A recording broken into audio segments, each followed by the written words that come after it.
as a community as well. Welcome, everybody. The music has stopped, so we can begin.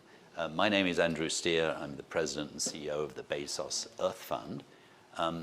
The exam question for today is a really important one. Essentially, corporations and cities and even countries have made amazing commitments over the last few years. And they're doing their best, at least most of them are. It's actually quite difficult, and they're being criticized at the moment quite a lot for greenwashing. Even the Secretary General of the United Nations, accused them of pretty bad dishonesty. And in some cases, that's very warranted. In other cases, corporations are actually trying to do the right thing, but they're worried that actually, if they keep a high profile, they're just going to be criticized more and more, and it's almost a no-win situation. So it runs the risk of reducing the momentum that we had. So we want to have a very honest discussion about that. And we're going to focus on one sort of part of the issue, which is the nature agenda. And in the nature agenda, the issue is companies, either as part of their for-profit work or as part of their voluntary carbon market work, they're investing in developing countries and in rich countries, various investments in protecting forests and restoring land and doing all kinds of other things. At the same time, there's evidence that some are actually being quite harmful. And so we've got a really remarkably well-qualified panel here. We've got Suzanne DiBianca sitting here in the middle, who I'm going to ask the first question to, who is with Salesforce. But in addition to that, she is a leader in the Trillion Trees program. So I want to start with you, and then I'll introduce the rest of you as we go along, I think. Very, very interesting report just come out by the World Economic Forum. I would urge you to look at it, and by the Trillion Trees initiative. It's called Embedding Indigenous Knowledge in the Conservation and Restoration of Landscapes. And this is one very, very important element of the issue. So potential unintended damage can be ecological in nature, but it could also refer to human rights issues and social issues and just inappropriate failure to engage with indigenous people. And that's why I'm so happy we have Helena here, Gwalinga, who is a leader of a youth movement for indigenous people. And we're going to ask her to say some words a little bit later on. Since I've introduced two of you, maybe I'll introduce all four of you now. Catherine Garrett-Fox at the far end is an investor as a CEO of GIB Asset Management. But in addition to that, she's chair of CDP, the Carbon Disclosure Project, as it used to be called, which is the place where you record the emissions each year. And then finally, we've got Luis de Amaral, who is also Brazilian, but for today's purpose, he is the CEO of the Science Based Targets Initiative. And of course, the SBTI is the place you go to set your target. So we've got some pretty relevant people on the panel here. Suzanne, Salesforce has been a leader in so many aspects on climate. But if you could say just a word about how you're engaging in nature, and how do you think about this tough issue of greenwashing, making sure standards are high, not slowing things down? Over to you. And by the way, the way we're going to organize this, they're going to speak for 2 or maximum 3 minutes each, and then we're going to open it up to a conversation for everybody can ask questions. Yeah, thank you. Thank you, Andrew, for moderating, and inspired to be here with my fellow panelists. Salesforce is focused on 3 things, really primarily as it relates to climate. Net zero now. We've built an incredible technology product that enables transparency, which I think is key to the greenwashing conversation. The second is nature positive. A Trillion Trees has been a complete pleasure to work on, and we had the opportunity to celebrate our success collectively yesterday at that effort, being at 125 billion against a very aggressive target. And the third is ecopreneurs and investing in incredible entrepreneurs that are working on climate solutions. So, as that relates to nature, there's just a few things that I kind of want to underline. The first is, transparency is key. And when we think about we've made 100 million commitment just within our own company against the trillion tree goal. And we put up a website called salesforce.trees.com. It's actually white labeled. Many of our corporate partners can also use this technology, but it sort of demonstrates where we're investing over time. And you can read about the projects. So again, we think transparency builds trust. And we want to be really out there with what we're doing. Same on the ecopreneur side. We've invested in a great entrepreneur, many, Silvera, which is a rating agency. So now in the carbon markets, we're starting to see sort of layers to try to get to the quality issue. They use LiDAR and satellite technology to measure and rate these projects on the ground. Calyx is another one. So we're continuing to look at quality as being really paramount. And to your point about having an honest conversation, yesterday we were approached by a reporter to ask us about our participation in a project where they had found some human rights abuses. And we had pulled ourselves out of that project in 2020 because we couldn't get verified data. And I think that from a corporate's perspective, I don't know how many people in the room have saw the John Oliver piece on the carbon markets. If you haven't, you should watch it. But it scared a lot of corporates. Really called out people for projects that they unknowingly had, that in some cases were hunting lodges that were already in nature preserves. But what I learned from that, and I just spent some time in London, with Helen Clarkson, who runs the climate group, who I adore. And I hadn't thought about it from this perspective. She's the founder of Climate Week. And she said, when corporations don't talk, we can't do our jobs. We don't know where to focus our efforts. We can't properly lobby in partnership with corporations. So it really hinders us from the work that we have to do. And I'd never thought about it through that lens, but Andrew and I were just on another panel together, and my mantra in this area is don't let perfect be the enemy of good. We have got to go fast, and as much as we can, we've got to continue to bring transparency to the effort. Thank you very much indeed. Thank you. Catherine, the investment community wants to do the right thing, but you can't be monitoring on the front lines yourselves. You need some system of information. Talk about what you need. So in your kind introduction, you said I come wearing two hats, which is true. So on the one hand, GIB Asset Management, we're a London-based asset manager, very much focused around scaling capital, supporting sustainable development, specifically for a number of our investors based in the Middle East. The other hat I wear, as you said, Andrew, is I'm very honored to chair CDP, which for more than 20 years has pioneered data in the environmental reporting space. So I think that, the debate this week has been, I suppose, quite interesting because people are very easy to give up on ESG and sort of move on. And we know that actually when you look at market participation and action over the last 12 months, if you were investing in that space, you probably haven't done so well. So you're probably having a bit of a hard time from your board, your clients saying, what on earth are you thinking? What I would say is keep the faith, because there is a period of time when all markets have a cycle. And I think what we look for as investors is increasingly to call out those companies that aren't doing the right thing. And let me be honest, my real sense is greenwashing has many faces, but one of them hides behind a veil of simplicity. Well, what do I mean by that? It's because initially people were very quick to report on things that were easy to do.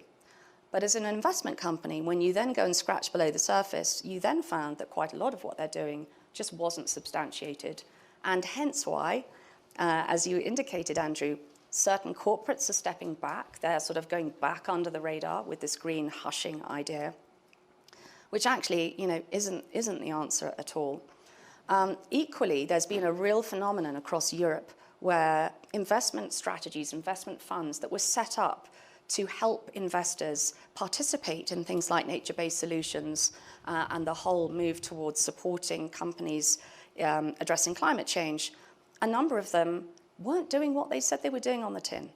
And undoubtedly, people have started to call them out. So under sustainable finance regulation, big asset managers, not just in Europe but across the world, have stepped back from saying that their funds are the highest rating, which would be Article 9 under European regulation. And actually what you've seen in the last quarter of 22 was that funds who still were doing what they said they were doing attracted new money, and everybody else saw money run out the door because people suddenly realized that the emperor had no clothes. So at GIB, we're really tackling this in two ways. Firstly, we're stepping up to actually do what we say we're doing. So we're supporting a number of initiatives. And actually with Salesforce, we've been part of Friends of Ocean Action for some years. We've issued 4 papers on blue finance, really trying to work out how can we scale and get private sector investment into a space that to date has been relatively unfunded. We're also involved in the Mangroves Working Group. Unsurprisingly, the Middle East is a part of the world upon which they depend on mangroves. And so we're very much involved in those 2 initiatives. And my last point, coming back to what investors are looking for, I come with a CDP hat on. As I said, we've been a reporting depository for organizations, cities, investors for more than 20 years. But last year, just before Montreal, when we were really trying to focus on biodiversity, we issued a questionnaire to around 8,500 organizations as to whether they could disclose what they were doing around nature. The good news is 90% of them came back and said, we're doing some cool things, we have plans to do this, that, and the other. The less good news is that really only half of them have done anything. And so my personal sense is that the way forward, which is where Louise comes in, is we just have to live in a world where mandatory reporting is going to become more relevant. It isn't enough to be sort of voluntary and hope that no one calls you out.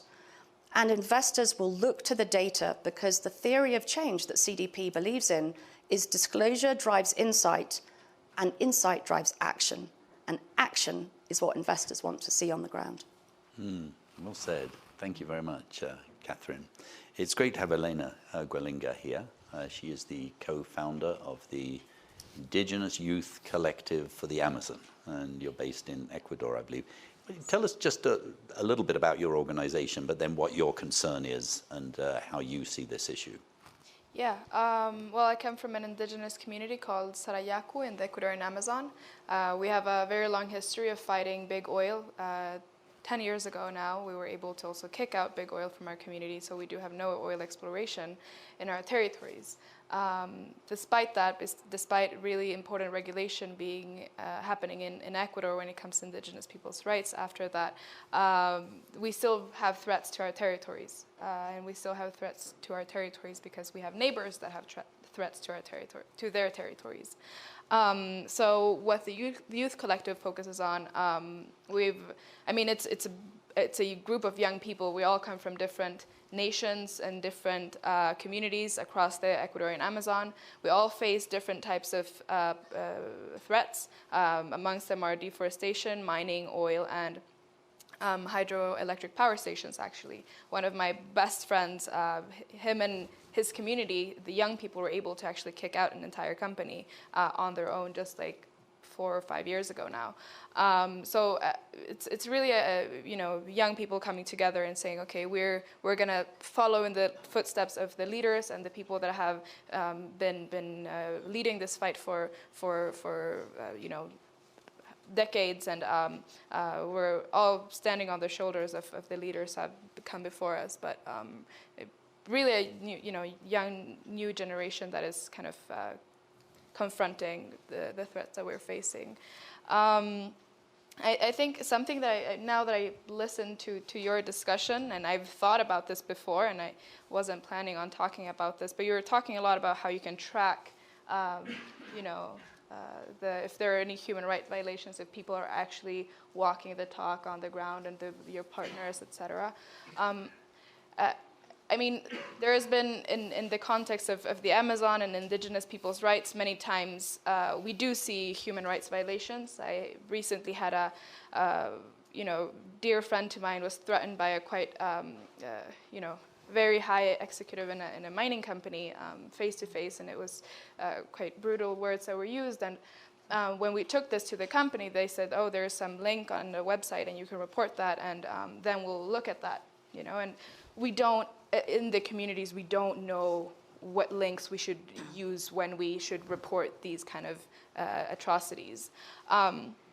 But what I think there should be is for us to be able to track back to you, right, as investors. Because if you can track to me, there is not a lot of transparency when you go really, really down, right? And that's why you had to pull out from the projects where, you found human rights violations, or you didn't find transparency. You couldn't actually, check what was happening. So why don't create the tool for indigenous people, for people on the ground to actually track back to you and let you guys know? Not some random link on a website, but actually an entire tool, an entire mechanism that making sure that we can track back every single step back to you. I think, going back to kind of restoration and restoration projects and conservation, the most efficient way of actually conserving and protecting ecosystems, bodies of water, forests, is giving indigenous people rights and making sure that indigenous rights are guaranteed. Making sure that we have our territorial rights, that our lands are demarcated, that we have the control over what happens in our territories. And I mean, you're the data guy, but if we look at data, if we look at numbers, it actually shows that the most preserved places in the world are under indigenous custodianship. So it is the most efficient way. We don't need new technology to save the rainforest, for example.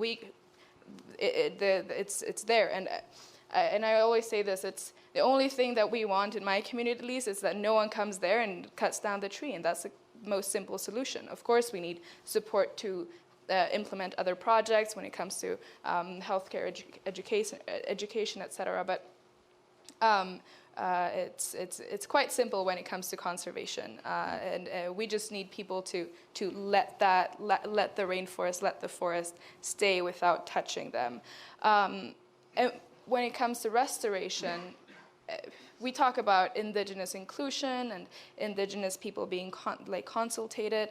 But it doesn't work like that in our communities. We have our own structures of governance. We have our own structures of decision making. We have quite developed structures of decision making and of governance. And that needs to be taken into account when these projects are wanting to collaborate with indigenous people. And that is making sure indigenous people are actually at the center of decision making, not being consulted after the decisions have already been made. And that is really respecting the self-determination and autonomy of indigenous people. Great, thank you, Helena, very much. Yeah, I mean, evidence is just mounting, I'm sure everybody knows this, that when indigenous people who manage, 60% of the world's land, even though it may only have 2 or 3% of the world's population, something like 60 or 70% of biodiversity is that. When groups of indigenous people have legal rights and the ability to protect those rights, the deforestation reduces enormously. Just a mounting evidence from institutions like the World Resource Institute, like Rights and Resources Institute, academic institutions. It's just a fact that we need to embed in all our thinking. And by the way, this report again is really very good on sort of precisely the kind of thoughts that Helena laid out so very well. Luis, how do you see this as you well, of course, you're close to some of these issues from where you live, but as the CEO of the SBTI. Well, thank you, Andrew, and such an honor to be in such a distinguished panel and sharing those thoughts with such a inspiring leadership. So obviously, as you said from the beginning, I'm a little biased on this topic, having worked for 15 years, and as you already hinted, being Brazilian, on trying to protect forests and promote better land use in my country. But today, either on a not-for-profit, trying to use remote sensing to protect forests, or on a bank trying to promote better practices for farmers, or in the industry trying to regulate that. That was my life for 15 years. But for the past year, now my life is leading Science-Based Targets Initiative. And what we do is work within different sectors to try to define what good corporate climate action looks like from all the sectors all across the globe. The idea is exactly to define, to avoid that corporate climate action becomes a storytelling competition, helping companies define from the start what success looks like. So then it's very easy, it's very harmonized what success looks like, and then you know and you can evaluate progress towards that, right? And you do that by two ways. We develop the guidances of what good looks like based on the best available science. And it's difficult, I must say, because you are trying to translate complex scientific concepts into actionable corporate insights. It's navigating the edge of knowledge, but that's what innovation looks like. And then the second thing is that we evaluate if companies' plans adhere to those practices, right? So this is what SBTI does, and in all sectors, including food and agriculture, and including other sectors that can use nature-based solutions as means to also implement that. To that point, then we come to this point of the discussion today, right, about promoting restoration, promoting nature-based solutions, and how do we guarantee as you said, the speed and scale of guaranteeing that the investments are flowing, but we also have the guardrails in place to guarantee that unintended consequences, as Elena rightfully presented, are met. So there's supply and demand. So there's one issue, which is supply. What are the good investments? What are the good projects? And to that, I'm not going to talk. Elena is much better positioned than myself, and there are others that are working on what does good investment look like on nature-based solutions. And then there's the demand side, which is what are the good demand for that type of investments? That's where we come, right? Because what we try to do with those guidances is really define what good looks like. So what are the actions that a company needs to take within their supply chains? Because that's what they need to do first, is mitigate their own business cases. And then what do they do beyond their value chains? And what do they do to support other projects that maybe are thousands of kilometers away from their operations to guarantee that? So that's where we focus on, is guaranteeing that that demand also has the credibility that is needed for those projects. Oh, terrific. Thank you very much indeed. I want to be open now to questions, so at any stage feel free to raise your hand. But I'm going to ask just one question before as they're thinking about their questions. I'll skip to you, Suzanne, and others may have a thought. The Trillion Trees is a wonderful initiative of the World Economic Forum, and you've been very heavily engaged in it, and I hope later on Nicole Schwab might just say a word about it. Obviously, it's possible to do this wrong, so you need a system in place. I mean, you could be, big industrial, plantations in places where just not paying enough attention either to the ecosystem or to inhabitants of that particular area. Could you say a word about sort of how that process happens and what gives you confidence? Because it's impressive the way I think you're thinking this through. And by the way, the Trillion Trees, if you want a sort of way of thinking about this, which is simplistic, but it's actually useful. There used to be 6 trillion trees in the world. There now are 3 trillion trees in the world. So this will add 1 trillion trees by, is it 2030? 2030. 2030. That's a pretty exciting vision if you think about it. Anyway, over to you. And sequester about 250 gigatons of carbon. Wow. And trees, mangroves are really important in the solution. We had a breakfast this morning with PE firms called Money in Mangroves, and we need more investment. The way that we think about it, our mantra, sort of right tree, right place, right time, right people. And I think there is a danger to have monocrops. That's not what's important. We've been incredibly privileged to be guided on this journey by Dr. Jane Goodall. Conservation is first. It's the most important thing. We need old growth. But we think about it is, there's so many biodiversity, we have a crisis in biodiversity, regardless of climate change at some level. And, if we just take mangroves as an example, that's a food source for many populations. And it, provides jobs, it provides storm protection. There's so many, things outside of just the carbon sequestration that's really important. And I really agree with Helena. Like, it sort of reminds me of the days of microlending when Muhammad Yunus sort of focused on women as a way to funnel loans because they had a much higher payback rate. They know, just naturally what to do.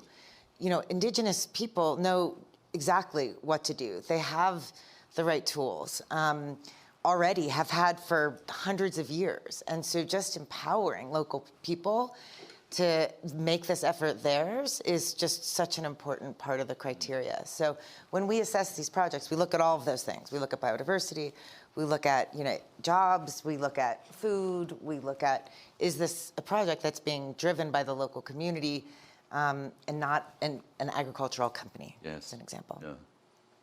One thing I just want to also say is TNFD. So we've just hosted a workshop in our London office that there's now kind of a movement. The TCFD, the Task Force for Climate-Related Financial Disclosures, there's now a movement to put the same in for nature. And so we brought together a number of our customers.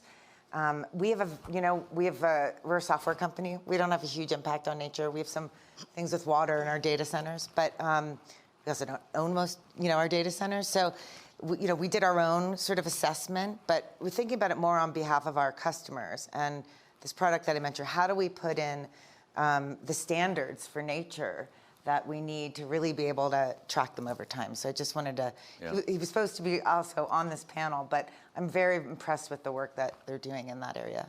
Yes, indeed.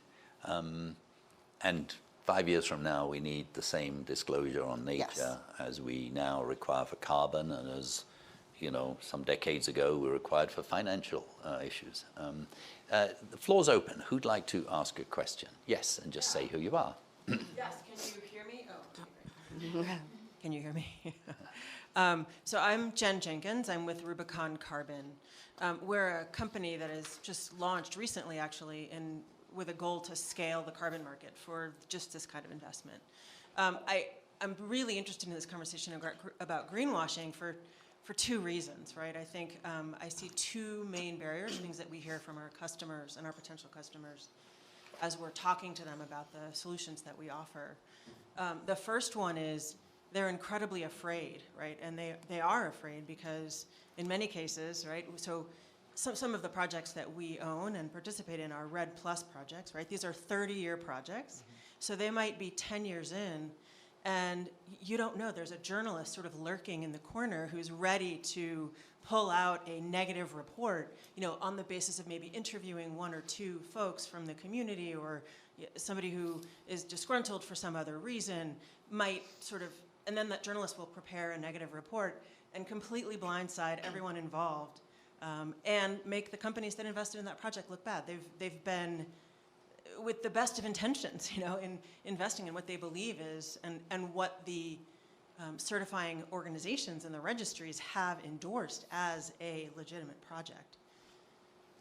I would love, it's extremely frustrating, and I would love to hear this group sort of expound on that particular type of phenomenon. How can we sort of provide support to companies that are trying to do the right thing, but really end up sort of getting dragged into this counterproductive conversation, in my view. Thank you. Second, if I just one more thing. I think the other, and actually at WEF yesterday, a report was released that was co-written by Bain and the World Economic Forum, and it did identify a few sort of barriers to the carbon market. And one of them, and I would love to hear from Mr. Amaral, is the interpretation that companies are making of the SBTI guidance around investing in offsets has actually had what I believe is probably the opposite impact that was intended, right? It's actually chilling the market. Companies are choosing not to invest now in offsets because they believe, for whatever reason, that the guidance tells them not to buy offsets until the year before they hit their target. Gotcha.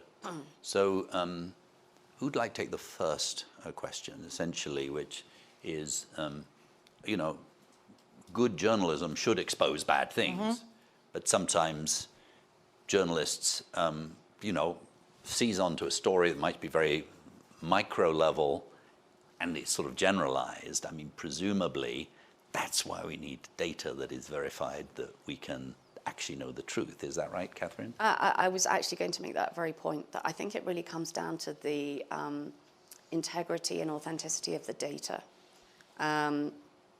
So I think, firstly, I think data has slightly failed this generation in some senses, which is why a lot of people hopped on various different bandwagons. Companies are very quick to sign up to certifications of all sorts. But sometimes, as I said, you know, when you scratch below the surface, it's not really there. I would say specifically from a corporate perspective, having come from a place where I was running a PLC, sometimes there's safety in numbers. So if you can perhaps marshal a group of people who've gone through similar experiences to share learnings, that's a really great place to start, because knowledge can really help you avoid making the same mistake. So that might be one thing, just to try to sort of build a bit of a coalition of people who are a bit afraid, put it on the table and see what you can do. But I think the responsibility of the data providers is to make sure that investors who are frankly parting with money, fiduciary money or private money from a family office or whatever, need to make sure that that data is truly authentic and stands the test of scrutiny. And that's why organizations such as CDP are so important. And one of the things we're really working on is, you know, how can we broaden the scope of the work and the data that we've been gathering over the last 20 years? And how do we make sure that it's accessible? Because if it's not accessible, then no one knows. And so those would be sort of my two Ps for what it's worth. And your point on offsetting is spot on, but Luis, I'm not going to veer off into your space. Although Luis, sort of, are you having a chilling effect on carbon? yeah. That's, I think, as we said at the beginning, Andrew, we are navigating the edge of knowledge, right? We're trying to do stuff that was never done before, and it comes with a little bit bumps on the road that we quickly need to adapt. And one of those, as Jen pointed out, is that there is a misreading and a misperception of that. So I'll make two comments to that specific question while answering Jen's. So the first, just clarify, thank you for the question, because I think I really wanted to touch that, but in 3 minutes I didn't have the time. Now you gave me enough time to do that. 1 minute. In 1 minute. Fantastic. SBTI is not against carbon markets, quite the contrary, right? What the misinterpretation of reading said is that the net zero standard says that at the end of your net zero journey, there will always be emissions. And those emissions at the end of the journey, by that time, you absolutely will be obliged to compensate them through removals. And why removals? Because by then, we have to have solved deforestation. If you haven't, we're in a different type of position, right? That's what it says. And folks understood that it was saying, oh, you can only use carbon credits and only investments only at the end and only for removals. That's not right? What it's saying is it's obligatory at the very end to compensate for your residual emissions. That's one thing. The other thing that we say is you cannot buy your way out of your corporate climate plans, meaning you cannot continue to grow your emissions forever, just go out there in the market and offset everything with the carbon markets. That's the other thing, which is true because we want to transform businesses. But then what we say is that we strongly encourage the investments and folks to go above and beyond their own plans, invest in nature, invest in carbon markets, if the two other requirements are met. We're currently developing a beyond value chain mitigation guidance because we recognize there was this lack of interpretation. So we want to facilitate that because we all want more investments into those things. So we are working on that new guidance that is actually going to bring more clarity, Jen, to this type of misinterpretation. So this was just on that question. And finally, Andrew, if I have 30 seconds more to your question, I would say that we are actually facilitating carbon markets and investments. We were all there 15 years ago when was the first gold rush of carbon markets, right? And we all know what happens. Crashed. I remember at the time I was doing carbon markets. I was in the bank investing and creating a project to restore lands. And I think, if I'm not mistaken, we were one of the first voluntary restoration goals that we were doing at the time. When the project started, all the math was good. At the end, the prices had crashed. It was not even worth to get the auditors to go out there in the field and see if the... Right. And that happened because demand disappeared. So what SBTI does is actually it creates a demand, right? We are actually helping regulate the market by guaranteeing that demand will exist for that, not only now, in the future to avoid that crash in the future. And one reason that demand disappeared is because the quality of supply was weak, and they were, which is what we want to avoid this time around. Other questions? Yes, back there. Maybe we'll take a couple if there are. Yes, go ahead and say who you are. Thank you. Hi, my name is Rima Chakrabarti. Thank you all for being here. I am an investor in early stage biotech, now starting to focus more on biology-based solutions for climate change. A question I have on carbon credit and verification. Suzanne, you had mentioned investing in a company that's focused on tracking, and you know, there are methodology tracking agencies like Vera, for example, where a number of our companies are actually going through the methodology process with them. And something that happens with all regulation is it takes time. And so there is often at odds this relationship between moving fast, innovating fast, and then being at odds with the time scale of regulation. Knowing how important quality is to this, I mean, it's what we've been talking about, things around permanence and the actual size of the offset and all of these other points you all understand better than I do. How do we balance the speed of solving this problem with regulation? Is it by relying on a number of third parties to regulate? Is there at some point a central agency, which gut tells me will take longer to regulate? I'd love your thoughts on that. Well done. Well, we could be here all day on this subject. Anybody want to give a crisp answer to that? I think we do need a global standard. I'm glad about the regulation in Europe. It's looking different in the US. I think we need one global standard. I'm a deep believer in that. I also just want to say, you know, there's good systems for transparency today, and they're getting better every day. So Forest Watch, under the World Resource Institute, has been incredible at this, and Andrew would know this more so than I, but has been at this, I think, for a decade in trying to really bring transparency. And there's a program that you can talk about if you want to around the Carbon and Land Lab, which I'm fascinated about. So we've got so much better technology today that we can do this fast and good and get better, sort of the evolution.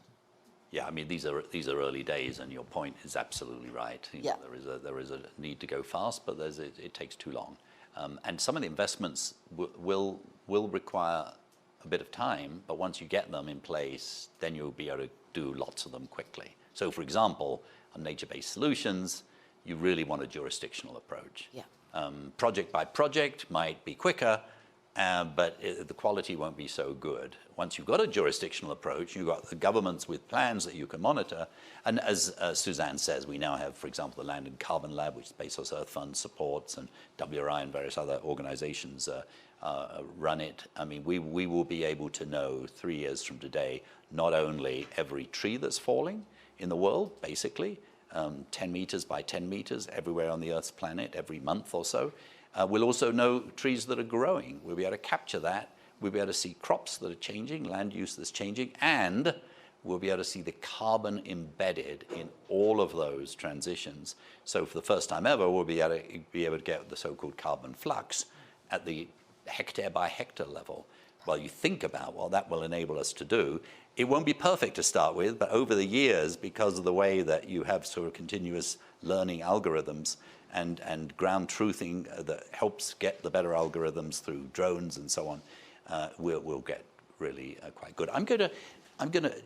We have to head towards the end of the session now.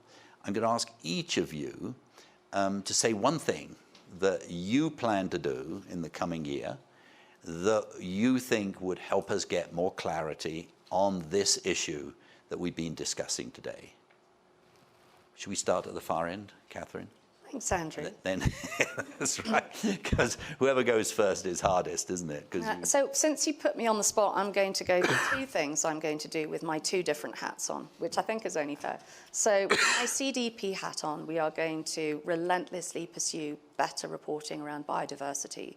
And absolutely, I think touching on Suzanne's point about TNFD, I think, you know, creating the standard and making sure it becomes mandatory, we're all in for that.